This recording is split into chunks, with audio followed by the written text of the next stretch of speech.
Welcome to Alumni Talk. I'm your host, Ricky Goins. I'm brought to you by the Alumni Basketball League, bringing you multiple alumni games this year, starting in June. You can hear this podcast on Apple Podcasts as well as YouTube. And you can also check out our brand new website, ablballing.com, to follow what we're doing with the games. The league is owned by Jake Jackson and Kareem Rush. I am the Director of Team Operations. So we have a guest here, Mr. Kevin Broadus, a good friend of mine, one of the greatest recruiters in college basketball of all time, and coaches. Um, he's now the head coach at Morgan State. Coach, it's a pleasure to have you on the show. Just kind of tell the people how you got started out. Well, also, you talk about your playing career first, and then how you got started out in coaching. Thanks for having me tonight, Rick. It's been a long journey. I started out playing on the playground at Northeast DC, Bertie Backus Junior High. Um, went to Dunbar High School in Northwest, then transferred to Montgomery Blair. Went off to college, played at Grambling my first year, redshirt freshman, then transferred to Bowie State. Had a pretty good career there. Well, Hall of Fame career because I'm in the Hall of Fame. Um, after playing at Bowie, I volunteered my first year, maybe a few years after I played at Bowie. Coached there 2 years, then went on to be an assistant coach at UDC with the all-time great Hall of Fame Will Jones, one of the best basketball minds I've ever been around. Coached there for 4 years with Coach Jones. Coach Jones, a national championship winner. Then left and went to American Youth for 4 years and coached under Art Perry and Jeff Jones. Then after 4 years, Carl Hobbs got the job at GW. I coached with Carl Hobbs, built a national powerhouse there with Coach Hobbs at George Washington. And then after that, I went on to Georgetown for 3 years and coached with JT3, John Thompson III. Went to a Final Four, won a couple Big East championships. Then I left, was the head coach at Binghamton, up in Binghamton, New York. Took the team to the NCAA tournament my second year. We played Duke and lost in the NCAA tournament. Then I was released after some, off the court things with some of our players. Then I went back to Georgetown for 6, 7 more years and multiple, like 3 or 4 Big East championships. Then left Georgetown after that and went to the University of Maryland University. Coached under Coach Turgeon, Mark Turgeon, had a good run there. And then after 2 years, I left and became the head coach again at Morgan State. And here I am 4 years later at Morgan State. We got to walk that back just a little bit so we can get into it. So, you were at Bowie starting in it was 1993. Who was the head coach at Bowie at that time? Tyrone Hart was the head coach at Bowie State. Really good person, good coach. Got me into the business. I like to thank him for it. And Kai's been very big in the real estate business, but he was a very, very good coach at Montgomery Tacoma Park before he came to Bowie State. So I gotta bring this up because one thing, and you've heard this in coaching, and I've heard it from being around the game for a while, is that it's when you coach at the HBCU, it's hard to get out. And you seem like you got out at almost extreme. Well, from Bowie State to UDC, but what do you think some of the challenges that coaches that coach at HBCUs face that make them feel like they can't ever A go? lot of them get comfortable. That's the thing. You can get out if you do your job. And I always say, I never was looking for the next job. And that was the good thing for me. I was coaching with one of the greatest offensive minds I've ever been around, Will Jones. He pushed me out and told me because I went to his alma mater where he played at American Youth. He Hmm. said they need help, and I went with Art Perry. And I mean, you can get out if you really want to. I could have left last year and went back to Georgetown with Patrick. Um, I've had multiple opportunities. I mean, it depends. You have to network, but this is the thing that we do that we probably shouldn't do as coaches a lot of times. We get a job, then we're hunting for the next job. Be good at the job that you're in, and that's I always tell guys. You gotta. It's almost like another person. You gotta love the one you're with. People are looking for the next best thing, and that doesn't always work. A lot of times when you're looking for the next job, you can't do your job that you're at. So there's always the rumors. And I don't even get caught up in it. Hey, where I'm at is where I'm at. I remember when Morgan came after me. It was between Morgan and Howard, and Church made a good point, and I always think about it in the back of my mind what he said to me. You got a great thing here. Why would you want to go? Sometimes it's just your time to go. You'll know when it's your time, and you know, I had a great time there. All the stops I've made, I have no complaints. No complaints. So, I'm actually very blessed and fortunate to have worked with good people. That's the key too. so when you were at American, that's the Patriot League. Um, how was it recruiting? Because a lot of times, with that academic standard they have, and I think the GSAT and all that stuff. So, and you recruited Deion Sanders there, right? From Yes, I did. But see, you from got to Swindon. understand, when I was there, we were in the CAA. We were Oh, okay. we weren't in Patriot the League. Patriot Okay. League. When I left, they went to the Patriot. I did recruited Deion Sanders, Patrick Doctor, Patrick Doctor. Yeah. Bobby Thompson was like a top 100 player we got there. I mean, we had some guys that come through there. Brian Wynn. We had a lot of good players. Glenn Stokes, I recruited. It was a bunch of them.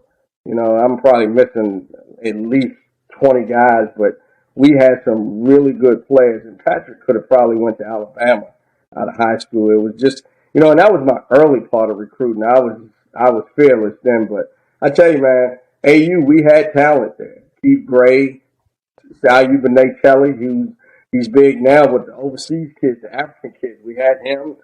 We had some good teams. We had Tommy Hearn's son, Ron Hearn. So we had a really Tommy good Hearns. player. I didn't know his son played. He That's was a interesting. really good shooter for us. He was really good. So what made you go to George Washington when you left American? Um, it was funny. It's interesting because I had no interest in going to GW.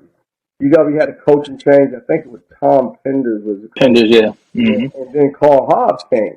And I knew Coach Hobbs, but I didn't know him. And now he's one of my best friends in the business. And I remember him getting a job, and he called me and said, "Would you, be interested in coming to George Washington?" I was like, "Wow, that's Atlantic 10. Yeah, I'll be very interested." I was his first hire. And from then on, I mean, our relationship, has been unbelievable. I mean, he's one of my best friends, one of the persons that I call when I need some advice. The trust issue. He's one of the guys that I listen to. I have his nephew on my team now. He's a pretty good player. So you had Chris Monroe, you had TJ Thompson, T.J. Thompson, J.R. Pinnock, Popsman Pop Sabansu, Spencer Bouncers. I was thinking about. Omar Williams, Mike Hall, Yeah.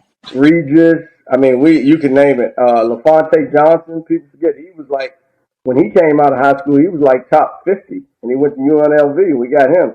We got a kid out of Mount Zion was a top 50 player. Jerron Green, Mm. Alex Kareev. We had some guys at GW. We had a really good team. I tell you what. When I left GW, our team at GW was better than the Georgetown team when I first went to Georgetown. Wow, wow, yeah, because my fact, if I'm not All in mistaken, the country. that team that you left ended up going to play in Duke in the tournament, right? Yeah, The next top 10 year. in the country. Yeah, that was I remember that. So how now Georgetown, as we know, I mean it's special to get on that hilltop. Everybody don't get that opportunity. So I mean, how did that happen that you ended up with JT3 in that staff?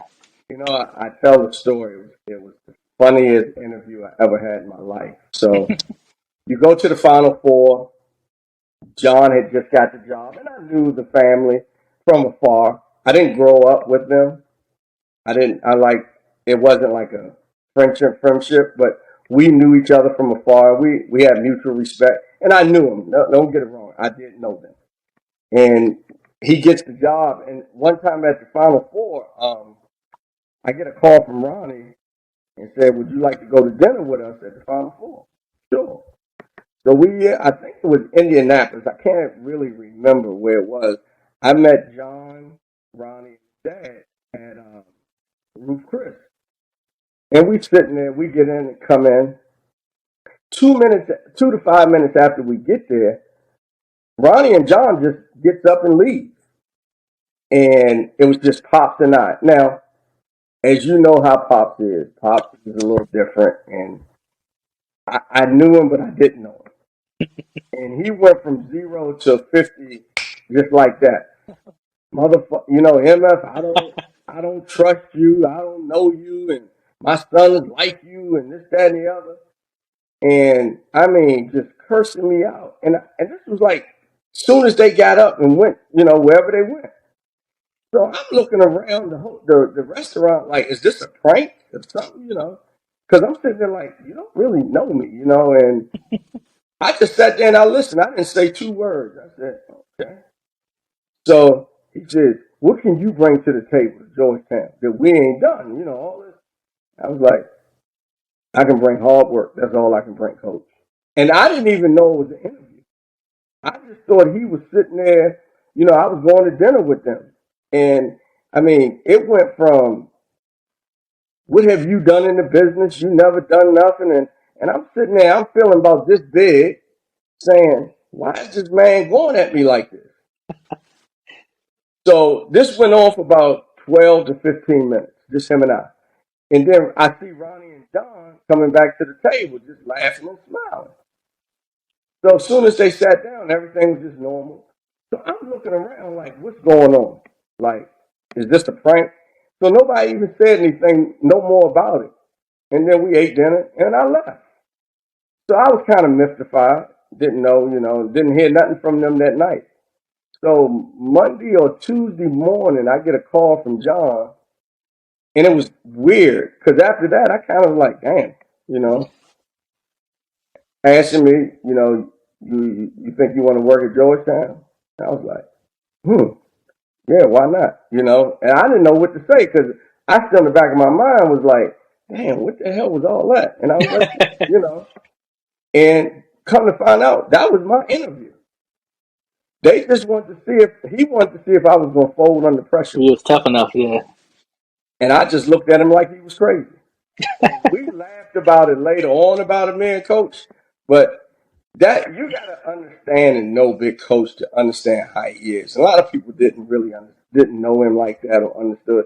And a lot of guys used to say I was his favorite, but I knew how Coach was. I mean, I worked, I did my job, never complained, and hey, I mean, he trusted me. you think about what you did in that first tenure. I mean, outside the Final Four, you recruited two McDonald's All American and recruited with that was Chris Wright and Austin Freeman, and then Don't forget that was more than two.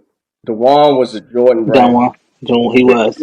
Pickett was the first McDonald. But what I was going to say, Ernie Macklin. what was very impressive to me was you getting a DeMatha guy to Georgetown because Well, that was big time. well, this was the thing. I got Vernon Macklin. He was the first McDonald's. He made it cool for the others to come. Mm-hmm. And after I got him, I think I got DeJuan next. And then I remember Austin.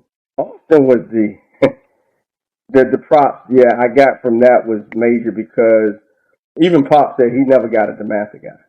Him and Morgan didn't see eye to eye on a lot of things, and I never forget the day that he committed, and it was big news. And he came in, he was all happy. He said, "I see you got the well," and I'm all happy. Yeah, Pops, I got, we got him. Blah blah. He literally 10 minutes later, who's next? I mean, literally with a straight face, who's next? What we got on the table next? Who we getting? And that's just how he worked. And that's how he functioned, how he felt. Okay, you got him. Who's next? And then Chris came, and then it was a lot of others after that. I mean, Josh Smith was McDonald's All I remember American. he transferred. That's Yeah, one time we met. I remember coming up there and seeing him on campus. I got a bunch of guys. I can't remember all of them, but it So had a good run. so now I mean you're ready to LJP, be LJP got LJP. You know that's my guy. I told them the other day.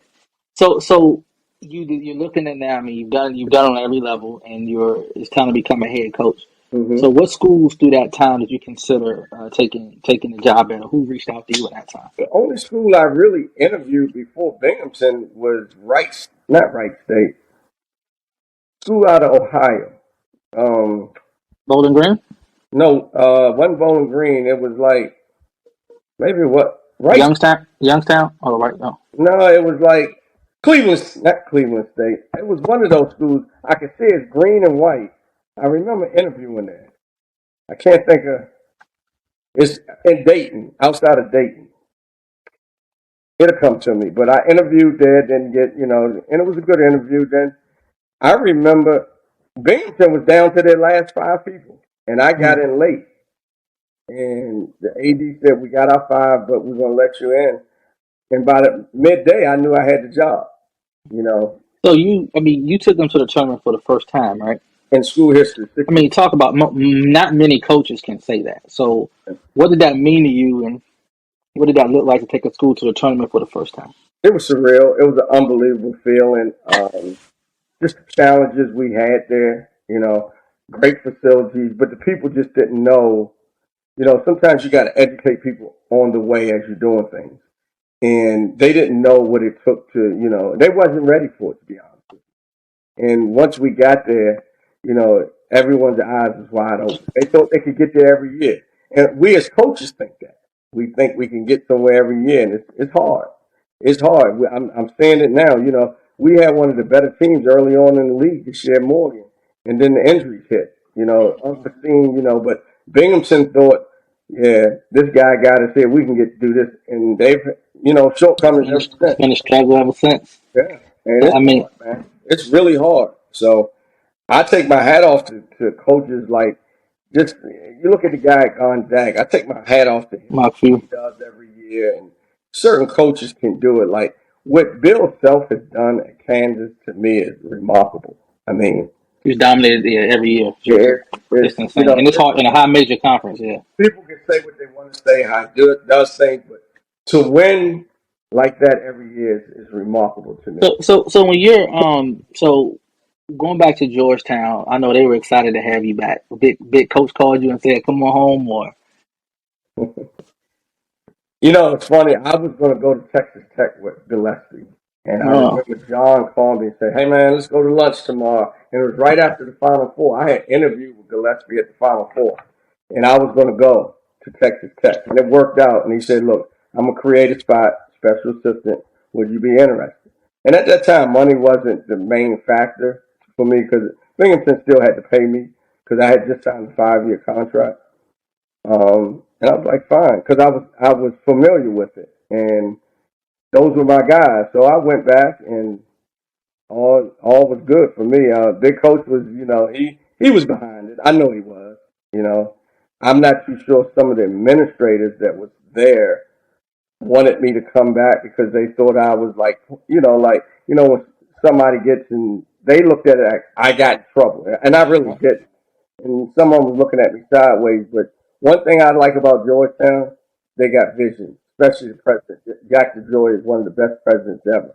He is really good. He welcomed me with open arms. Him and a couple other people in the high administration. So Georgetown's a great place. Not a good place, great place. I mean, so I remember you recruiting Rodney Pryor, and what made that so impressive, like, but I said this when he came on the show a couple weeks ago. I was like, he had Georgetown, Florida, Gonzaga, Kansas, and a lot of people don't know this besides me and you. He didn't visit another school. Well, it was interesting because the only one that I really remember, and I remember like it was yesterday, was Gonzaga. And I remember you calling me about Rodney. It was kind of interesting. He had 19 against us the year before. Now, you got to know how big coach works and operates. And people don't know this, but I was I was gung ho and really happy about being able to recruit him. And he was one of the better players at Robert Morris. I didn't even look at the tape when he played us. He had 19, I think it was the year before against us. But you didn't notice, and I didn't notice. It was a bad 19. So he shot maybe something for 19. He took 19. It was a crazy number of shots he took, right? So this is how Georgetown worked. John looked at the tape. Pops looked at the tape. I didn't look at the tape because I'm recruiting Rodney and probably 7 other guys. Right. So I remember the next day coming in and Pops like, he will never play here. He ain't good. Oh man. He is not good enough. Well, he had 19 against the Big East team. He averaged 19 points, 20 points, whatever. Averaged actually 20, 21 points. So John calls me into his office and said, he didn't play well against us, but he just shot a lot. So I was like, oh, really? But by that point, I had already set up the visit. Right. So Pops had told me, boy, that boy, you wasting your time. He'll never play here, blah, blah, blah, this, that, and the other. So I'm kind of feeling bad right then. But so Rodney comes on a visit. And Rodney's the type guy who just want to play You basketball. just want to play basketball, yeah. So everybody who comes on a visit to Georgetown, they work out, they play. When I say he was the best player in the gym, I remember. he was the best I, player re- in the gym. And Pops, I never forget, he never apologized, never said nothing. He said to me, I never forget this. He's walking out. He's going to, I think we was going to dinner that night. He says to me, you think we can get that boy? And I looked at him like, in the back of my mind, I want to say, you don't want him, but you don't do that to Pop. right, you can't. He like, do you think we can get him? I said, Gonzaga and this, Suda. He said, bring him back. Let me talk to him. And now he in recruiting mode. And Pops can recruit. Between Will Jones and John Thompson Jr., them the best two recruiters I've ever been around. And I take that back. It's three. Will Jones, number one. Pops, number two. And Carl Hobbs. Carl Hobbs taught me a lot about recruiting. That dude is ferocious with recruiting. But he was telling that boy all kind of stuff. Said, look on that wall. You want to get on that wall and this, that. Pops went to work. And that's how Rodney became a horse. That's amazing. I know that part I never knew. But it was great. It was great, man, being able to call you about him because, I had dealt with people don't know, man, Ronnie was about to quit basketball a year before that. So Great family. I remember going out to Evanston, to meet his mom and all the aunts and the family. Shit, mom's made me a cake for my birthday, and I tease him to this day. I still got a picture up. Spelled my name wrong on the cake. No. nah, that was great, man. Like Rodney's my guy. I talked to him a couple weeks ago. So now it's funny, you go to Maryland. So people talk about Georgetown to Maryland, Maryland to Georgetown, like that just never happens.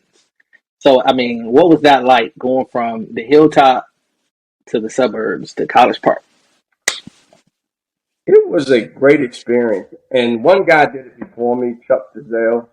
He did, that's right, Chuck. He did it the opposite way. He was at Maryland, and then he went to Georgetown. Um, Maryland is run like an NBA operation. It's a little different, like Georgetown is more family, mom, pop, and all that. But Maryland is run like an NBA operation. You walk in the building, it sounds like an NBA arena.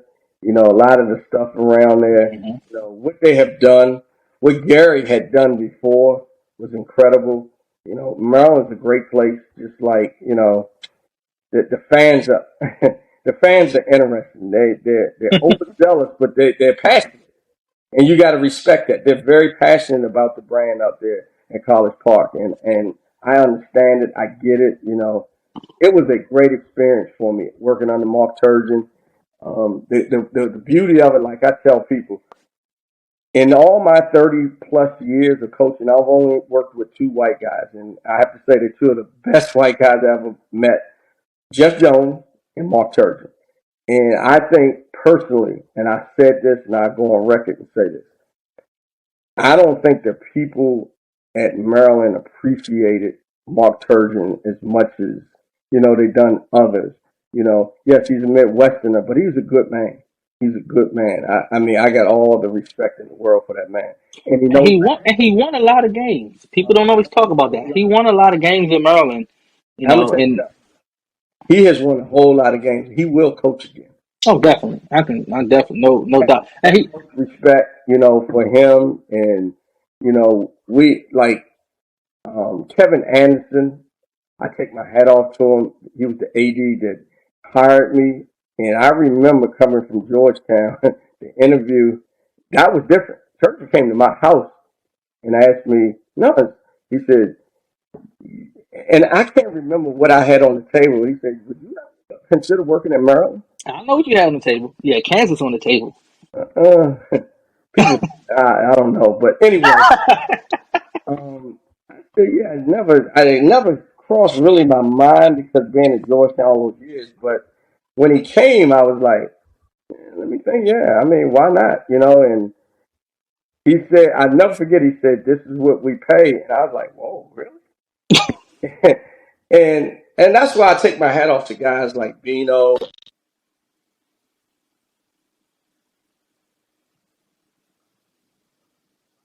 Guys wasn't on the scale that some of us was making Right. other places, but they worked hard and was just as good. Turgeon made it happen. Kevin Anderson made it happen. And they just had some great people over there in Maryland. I enjoyed my time over there in Maryland. And we went to the NCAA tournament, you know. I just think, you know, I thought he got a bad rap for whatever reason. Yeah, he's a good dude if you ever had a conversation with him, but a lot of people never got. I've tried to talk to him several times. Always was really cool, but you know how this stuff Let goes. me tell you what he allows you to do. He allows you to be you as long as you and that's what you got to respect that. So, So when you came down to the head coaching opportunities, I know it was Howard and Morgan. What was your thought process in terms of your decision and everything? I was going. I mean, I make it no secret to anyone. I was going to go to Howard. The AD Terry, he was really good, and Paul Bow and the assistant AD. Everything was set up. It was good. They wanted Carl Hobbs. They couldn't get him. They wanted John Thompson and Carl Hobbs. They couldn't get him. Then I came in. But my feeling with the president wasn't there. And then Morgan had the AD at Morgan was my academic guy at Binghamton, Ed Scott. And he was like, "You just got to come listen. You got to, you know, they was recruiting me hard." So I finally went up to Morgan. When I met with Dr. Wilson, the president at Morgan, he blew me away. His vision was unbelievable. I said, "You know what? This may be the place." You know, of course, Howard is. I grew up 5-10 minutes from there, but Morgan's vision fitted me better than Howard. The president at Howard and I didn't. I just didn't have a good vibe with him. So that's how I ended up in Morgan. You got that thing going, man. What is your vision for the program? Championship my second year there. I remember. We didn't make it. I mean, Kenny, don't get me wrong. Kenny's doing a hell of a job at Howard. I take my hat off. They're having a hell of a year this year. But I think, you know, like I always tell people, sometimes the unforeseen things happen. We started off with a really good